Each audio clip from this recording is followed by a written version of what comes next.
Good day, this is Terry Difazio, and you're watching Dial It Up.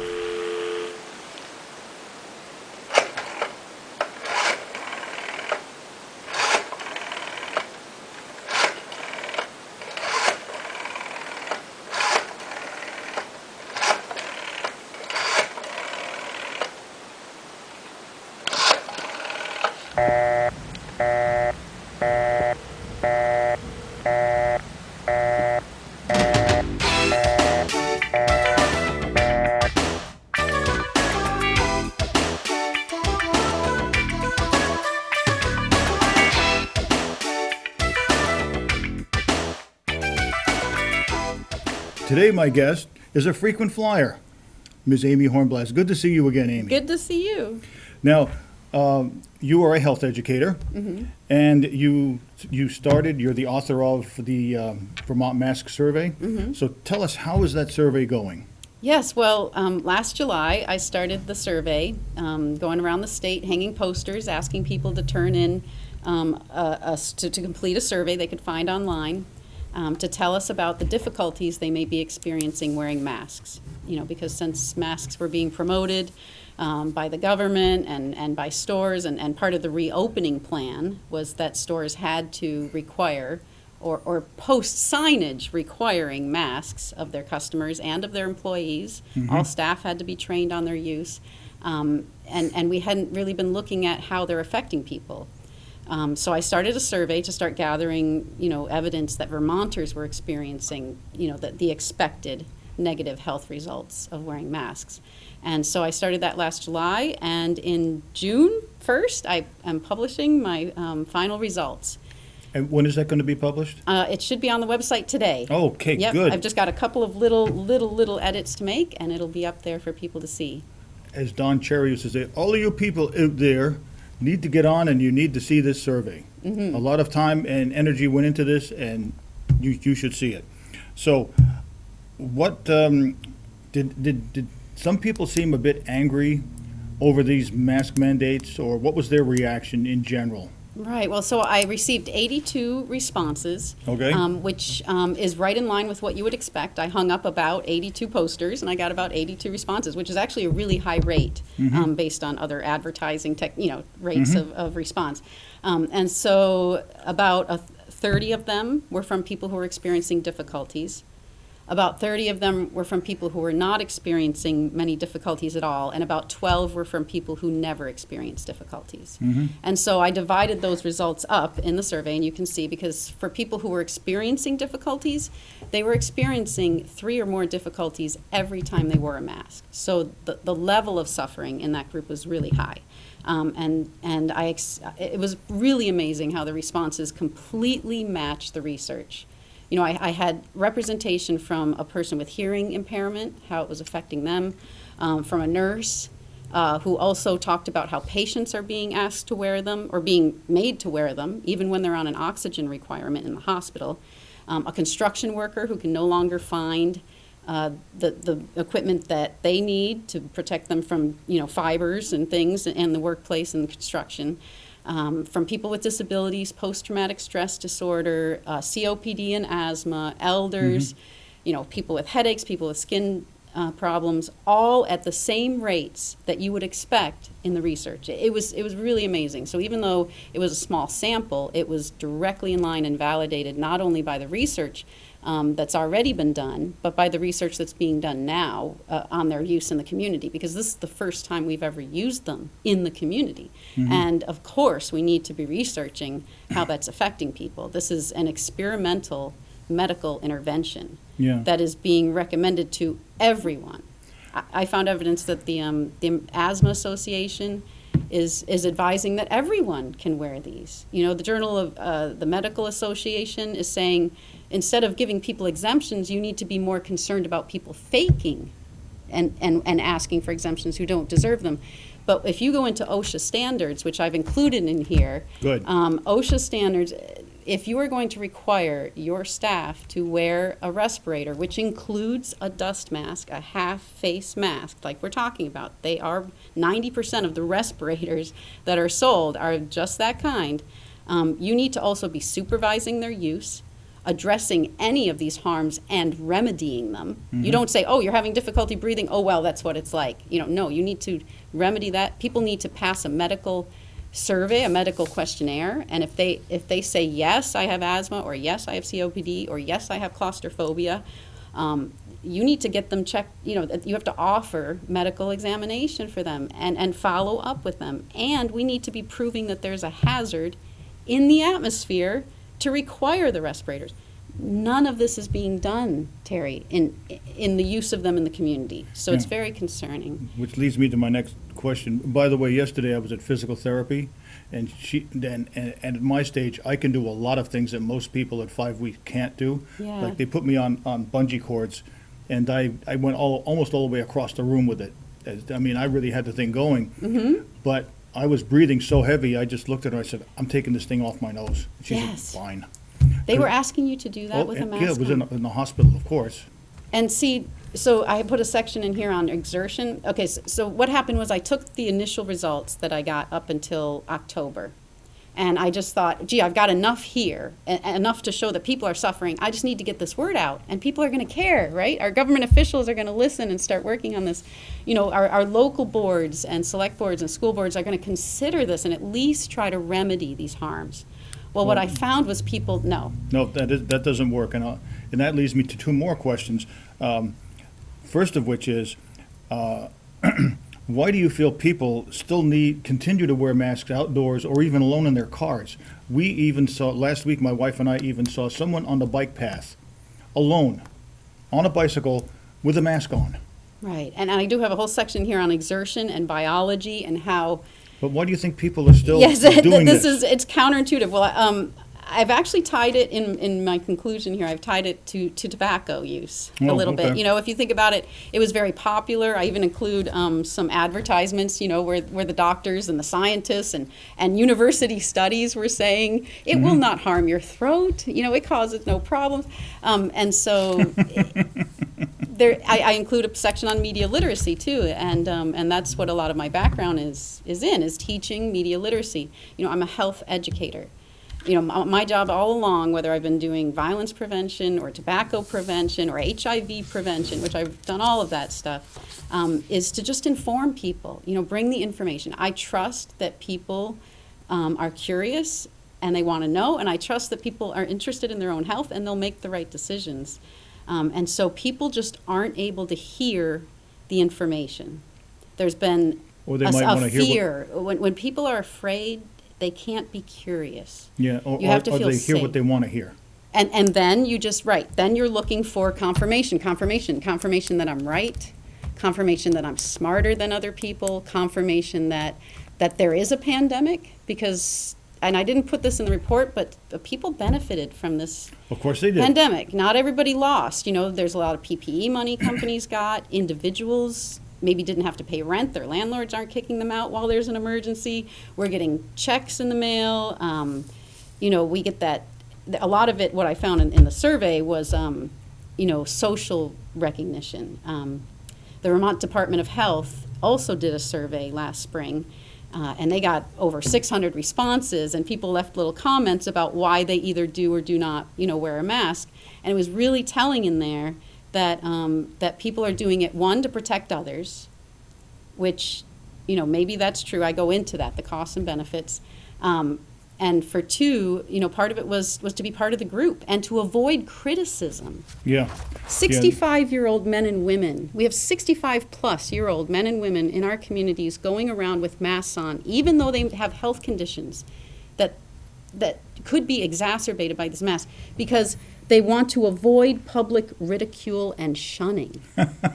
This is like a bully. Like we're being encouraged to act like eighth graders. And I worked in middle school a lot. We're being bullied into this. Yes, right. and we're bullying each other. And so what I'm worried about is if we don't acknowledge the harms, if the government officials and mainstream media, thank heaven for people like you, right? Well, thanks. But if the mainstream media and the government officials keep refusing to admit that there are any harms to consider, like they did with tobacco, then they can they'll be able to continue to use masks on certain folks. Maybe there'll be people who don't get vaccinated, which the governor just came out and said, if you don't have a vaccine, you still have to wear a mask, even if you're a child, even if you're playing sports, you know, and the section on exertion and biology, I cover it in here. It's just basic biology, it's respiration. And where did I get my information? From OSHA's original handbook on the use of respirators. The man who wrote that handbook back in 1971 felt that it was so important for inspectors and investigators to understand biology and the importance of healthy, unrestricted respiration. That exchange of oxygen that's going on in your lungs every second is crucial to every cell in your body being alive and functioning. Speaking of that, talking about athletics, we were in Florida, and there was a guy next to me with his 12-year-old daughter. She was like a very good soccer player. They were from Arizona. They could not believe when I told them that my grandson, who was 17, they made them wear masks all during soccer season. The people looked at me like I was nuts. Yeah. They said, "That's crazy. Yeah. We never required that in Arizona." I'm really concerned about the youth. Because if that oxygen deprivation, I mean, and I explained it in the beginning of this, please, I really hope people will do their own research. The reason I included so much in here, Terry, is because my first version, the fall version, was just the information and the resources. I thought people would check the references and do their own research. No, but forget that. Nobody did. And so I've included it. I made it unavoidable. You have to read about the biology before you get the result, because you don't understand that blood oxygen levels, if we're going to test, put one of those sensors on your finger and see if your blood oxygen level goes down when you're wearing a mask, that isn't going to change for most people. Because blood oxygen levels, like the OSHA handbook says, is not a way to tell if someone's oxygen deprived. There are other symptoms. Let's see here. The early symptoms of oxygen deprivation are increased breathing volume, accelerated heartbeat, impaired attention or thinking, and impaired coordination. And I have studies in here that explain that is what they find happens when healthcare workers wear masks. We've done studying them for decades. We understand that we are doing this, and so to do this to healthcare workers is something they've been debating for a while. But now we're doing it to kids whose brains are still developing. Yeah, I think now you can vaccinate 12 and up, can't you? Yeah. They're vaccinating 12 and up from Well, and there'll be a lot of pressure. So here's where the masks come in, right? We've been doing them for a year. Everybody's had to do them. Everyone knows they suck. I mean, nobody says they're great or they love wearing them, right? For the most part. There are a few people, I think that feel that these are status symbols. There's a lot of social pressure. And there was one guy, he didn't say where he was from, but he said he was going to double mask for the next 5 years, even though he'd been vaccinated and had COVID. And 5 see, I'm years worried. he's going to do double masking. So here's what I see going forward in the future, who this may harm. People who have become accustomed to it, like with the cigarettes. Yeah. It's become, even though they should feel the symptoms, but, they don't acknowledge them. And so they're going to keep on harming themselves. A lot of people, what I found in that Vermont Department of Health survey, too, which also confirmed my findings, is that people with pre-existing conditions are having to wear them. They're having to wear them because they're required for work. They're having to wear them to get their essential services, or they're not getting essential services. Some of my respondents noted they can't ride the bus, they can't, go to the doctors. And so those people are going to still need to wear them. And then people who are not vaccinated are going to need to wear them. That's a coercive tactic that's been used with nurses, and I cite that information in here too, to coerce them into flu vaccines. If that isn't fascism, I don't know what is. Right. So it's being used as as punishment. I mean, how is that?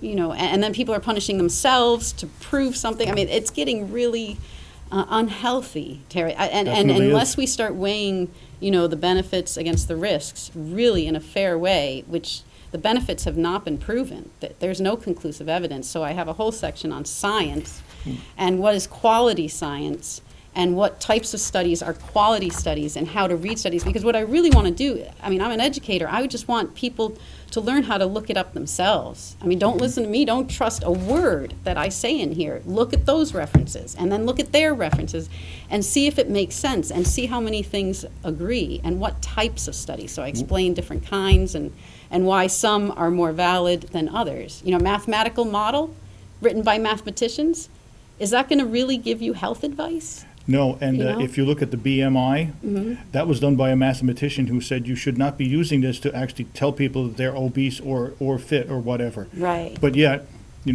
but something I did want to mention though, what are some of the key results you've come up with? Yes, well, prolonged, it's really everything we thought would happen happens. People who have to wear them longer are more likely to experience more severe results. And so I'm really worried about the essential workers. Most of the people who had to wear them for 5 or more hours a day had to wear them for work. And those findings were confirmed by the Vermont Department of Health survey too, that a number of people, the reason why they wear them is because they're required. And so here we are requiring something by employers who have to be on, have to be the police. I mean, we have shop owners and employers who have to enforce this amongst their customers and it's just walk up ridiculous. to your customer and hand. That's a medical intervention. You don't know if this person, you haven't given them the medical questionnaire. You don't know if they can wear this. I had this happen last week, and it got nasty, and I was not going to put up with this guy telling me I had to wear a mask and he was going to provide one, and I said, I'm not going to say what I said to him, but it was not nice, and I have not been nice about this, and I'm not going to be. But wouldn't it make sense for those of us who didn't wear masks all the time and didn't socially isolate and didn't do this, wouldn't it make sense that we should all be dead? Well, I think one of the most telling bits of data in here is some comparison studies that were done by Rational Ground, and I'm forgetting the author, but you can go to the Rational Ground website, and one of their journalists looked at state-by-state data right from the Vermont Department of Health, and then I did the same thing with Vermont, so you can find in the report, you can find where I made my own little graph. Okay, you show it's from the Department of Health of each state, and it shows the case rates, right? And we all know that they spike in the spring because that's when the flu, right, spikes. They go naturally down in the summer, and then they spike again in the fall and winter. Every state looks like that. And then what the journalist did was he plugged in where the mask mandate came in on that chart, and whether that state had a mask mandate or didn't have a mask mandate. Every mask mandate, it didn't matter where it came in, Terry. The slopes were identical in every state. And in fact, in the states with no mask mandates, they're lower. The slope is the same, but the overall case rates all along the slope are lower. Yeah. So we are not doing the comparisons. We don't have evidence that these masks work. They shouldn't work. They were only authorized, and I get into this in here too, about why are we wearing these masks? It's only because it's an emergency use authorization by the FDA. They are not useful against viruses. They were worried that people were going to panic buy, and people in the stores who were just having a passing interaction with somebody, which is not a COVID threat, No. but out of fear, where's this fear coming from, right, are going to buy up all the N95s. Now, N95s can provide, if they are properly fit tested, and there's no facial hair or jaws disfigurement, and they're fit tested and worn properly and not touched, they can keep out, the filter is fine enough to keep out up to 95% of that tiny virus particle, if properly used. And so they didn't want those to not be available in hospitals. So they allowed people, they said under emergency use authorization, even though they're not useful or anything, we're going to let people put anything they want over their face, and we're going to call that a face mask. It's not medically approved. But we're going to let them do that because they want, I don't know, because they want to, because it's an emergency. And the data's not showing that it works. And so I'm really not understanding why we're still in any way, shape, or form considering. Now, this is not medical advice. I am in no way providing any medical advice here. What I'm saying is if people are going to provide medical advice and advise people to use these medical interventions, which right now school boards are in charge of doing, and business owners are in charge of doing, and now the governor is in charge of giving this medical advice. They should be, I think, more careful, and at least looking at existing protection standards like in OSHA, and at least trying to apply the protection standards we know we already have to their community use, which we're not right now, and we're not even looking at what the results Something are. you touched on in your survey, evidence of stigma. Can you explain a little bit of that? It's kind of what we were talking about with the media literacy. it's difficult for some people to weigh this issue in a fair way. And that's clear. I brought this to a select board. I brought this to my regional planning commission. I did they gave me time on their agendas, and I made a presentation about my initial findings.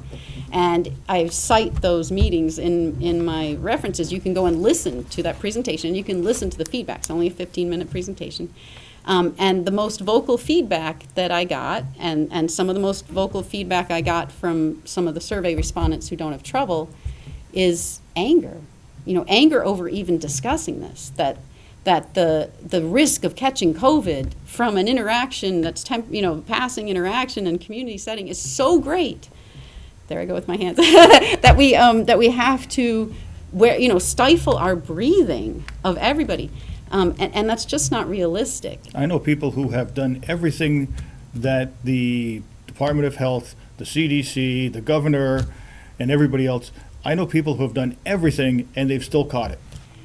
And so we can take these single case examples, right? Yep. But that's not, what you just said is great anecdotal evidence, but it's not proof, right? And that's part of what I'm getting into here, is that in order to prove that A caused B, that's a really technical, it takes a lot of scientific data to get to that point. But we've collected a lot of things like that. However, they're hanging their hat on masks based on situations like you just described. Like, well, that proves it worked. It doesn't, really. And so people are reacting out of fear. To me, it proves it doesn't work. Right. And when we're afraid, our thinking brain, our human brain that does all of our intellectual weighing of the matter, thinking, shuts down.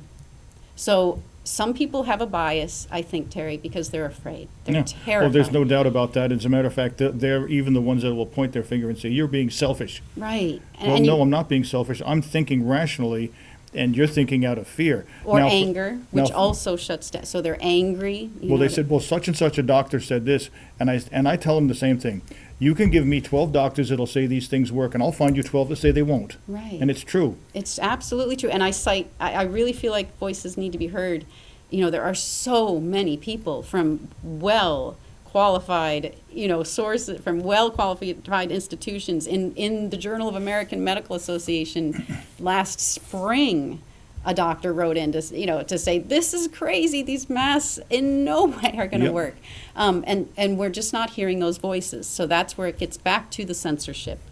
And so there's been a censoring from above, from our leaders, from our media that have taught us, zip, don't talk about that.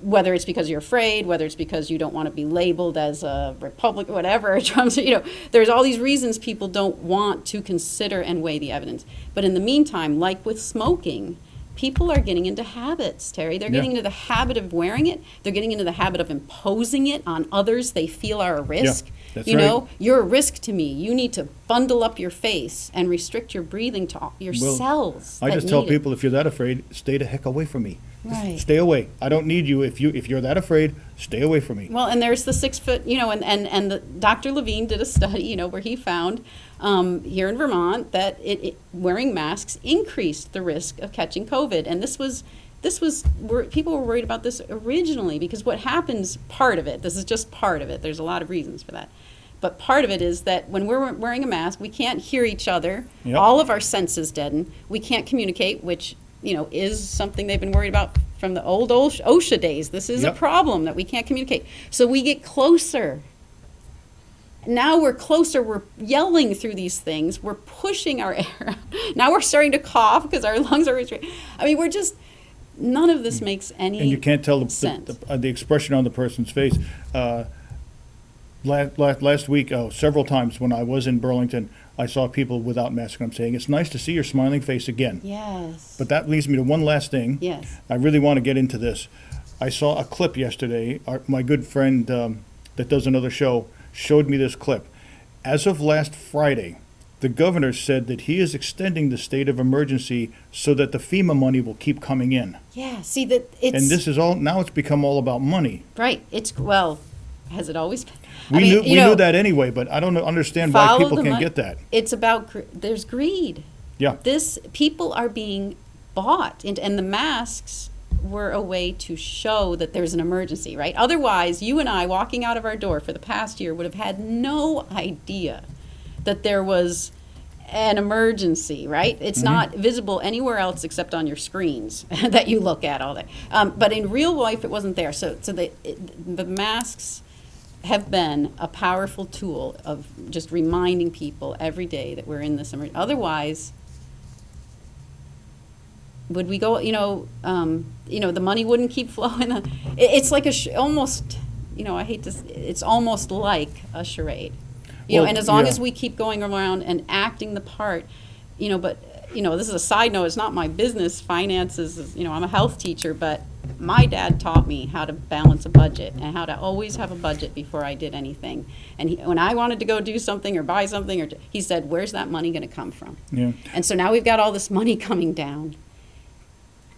I'm just worried. I don't know what's going to happen to our economy. I don't think people aren't thinking, Terry. We've gone into this fear-anger response, and we're not weighing things sensibly. So I hope this study can help ground us, bring us back down to earth, where our bodies are, so we can take care of them. It would seem to me that if this was as bad as they say it is, they wouldn't have to inflate the numbers by saying that over 600,000 people have died from this, because the truth is 600,000 people have died with it.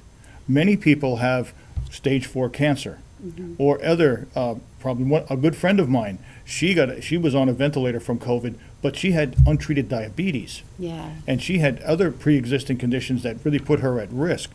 Rand Paul, speaking of this thing about, I don't know, I think, did you refer to it as theater? He is always telling Dr. Fauci, this is just theater, isn't it? And it's become that way. It's almost like a status symbol that if you've got one of these masks on, you're somehow doing something for the greater good. And we know how far that gets you. If you're constantly doing something for the greater good, then you're just, you're discarded. But anyways, any final words? Because I know this was, I hope everybody gets online and starts reading this. And we will put up the your website address again. Oh, great. Yeah, thank you. And please, folks can contact me with any questions. I'm really worried that, people out of a well-meaning intention to protect others, because that's all these face masks can do. They don't protect you from breathing in, right? And that's an N95. So you're protecting others. We're asking people with pre-existing conditions to possibly worsen their pre-existing conditions to protect us. I mean, I just feel like, I started the whole thing with, we're hurting the very people we intended to protect. And so I just want us to go, whoa, and I look forward to speaking with departments of health. This is going out tomorrow to all the departments of health again. Dr. Levine, I've handed him information personally. We need a second opinion. Well, I thank you for coming on again. We're going to do this in another couple of months, so we can follow up with how this thing went, and after you've published it, and we'll see how many people have taken the time to read it. Yes. Because I think this is very important work. Yes. Thank you. Thank you so much, Amy. This is Terry Difazio for Dial It Up saying, if you don't like the answers, don't bother asking the questions. Bye now.